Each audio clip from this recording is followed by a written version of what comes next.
అంటే డబ్బులు ఇది వ్యాపారం. ఈ వ్యాపారంలో ఏంటంటే ఒక సినిమాకి బాగా చేసి సంపాదించడంలో తప్పు లేదు, ఎందుకంటే అది మనకి అవసరం, మీకు అవసరం, అందరికీ కూడా అవసరం అది. బట్ అవతలని తొక్కి ఈ సినిమాని లేపుతానికి అదే స్ట్రెంత్ని వాడితే మాత్రం తప్పు అనేది నేను చెప్పేది. అంటే ఇలాంటివి మనం పాలిటిక్స్లోనే చూస్తూ ఉంటాం. మీరు ఆల్రెడీ పాలిటిక్స్లో కూడా ఉన్నారు.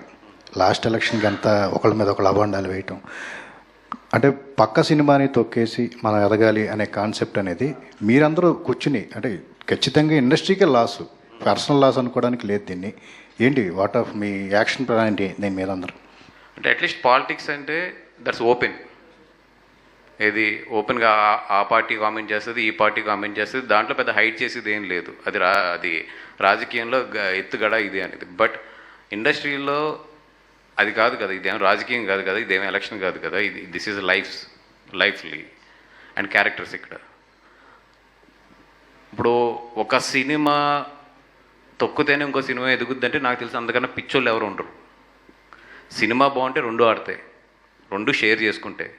సినిమా బాగోపోతే ఒకటి ఆడుతుంది, బాగున్న సినిమా పోతుంది, అది ఎవరిదైనా సరే.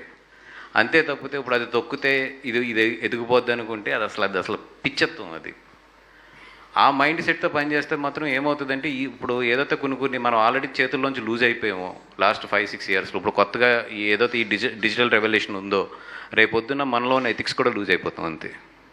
కాదండి, ఇప్పుడు రిలీజ్ అయ్యే 4 సినిమాలు అందరూ మైకుల ముందు 4 ఆడాలి, అందరూ అద్భుతంగా ఉండాలి, అందరూ బాగుండాలి, అందరూ మేము ఉండాలి అని చెప్తున్నారు.